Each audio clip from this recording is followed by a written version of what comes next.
Brunei நாட்டுக்காரவங்க ஒருத்தவங்க வீட்டுக்கு நாங்கள் போயிருந்தோம். எதுக்குன்னா பாப்பாவுக்கு தொட்டில் வாங்க தான். இங்கே பேபியோட ஜெண்டர்லாம் முன்னாலே சொல்லிடுவாங்களா, ஸோ அதுக்கேற்ற மாதிரி எல்லாருமே பேபிக்கு தேவையானதெல்லாம் வாங்கி வச்சுடுவாங்க. நம்மலாம் குழந்தை பிறந்ததுக்கு அப்புறம் தானே ட்ரெஸ் வாங்கி கொடுப்போம். இங்கே ஒரு 4-5 மந்த்ஸ்லாம் என்ன குழந்தைன்னு தெரிஞ்சிடும், அப்போவே ட்ரெஸ் எல்லாம் வாங்கி கொடுத்துருவாங்க.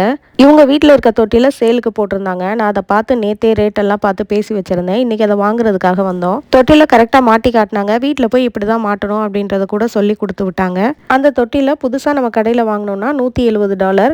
இவங்க வந்து யூஸ் பண்ணது தான் கொடுத்தாங்க. இருந்தாலும் அதை நான் எவ்வளோக்கு வாங்கியிருப்பேன்னு ஏதாவது கெஸ்ஸிங் இருந்தால் கமெண்ட்டில் சொல்லுங்கள். அங்கேருந்து செப்பல் வாங்குறதுக்காக ஒரு கடைக்கு போனேன், செட் ஆகலை. அதுக்கப்புறம் பழம் வாங்குறதுக்காக இன்னொரு கடைக்கு வந்தாச்சு. எப்போ உங்களுக்கு குழந்தை பிறக்கும், டாக்டர் என்ன டேட் கொடுத்துருக்காங்க அப்படின்னு கமெண்ட்டில் கேட்டிருந்தீங்க. நாளைக்கோட டியூ டேட் முடியுதுங்க. என்ன சொல்கிறீங்க, இன்னுமா குழந்தை பிறக்கல அப்படின்னு கேட்பீங்க. இதையே தான் நான் டாக்டர் கிட்ட கேட்டேன். எதுவும் பிரச்சனைலாம் இல்லை, இன்னொரு 1 வீக் பார்க்கலான்னு டாக்டர் சொன்னாங்க. இருந்தாலும் எனக்கு பயமாக இருந்ததுனால ஒரு 1 வீக்குள்ளே ஒரு டேட்டை ஃபிக்ஸ் பண்ணி வச்சுட்டு வந்திருக்கேன். அதுக்குள்ளே பிறந்தா பார்க்கலாம், இல்லைனா அந்த அந்த டேட்டில் போய் நம்ம ஹாஸ்பிட்டலில் அட்மிட் ஆகிக்க வேண்டியது தான். ஏமா பேபிமா தொட்டிலாம் வாங்கியாச்சு, நீ எப்போ வருவோமா அப்படின்னு கேட்டுட்ருக்கோம்.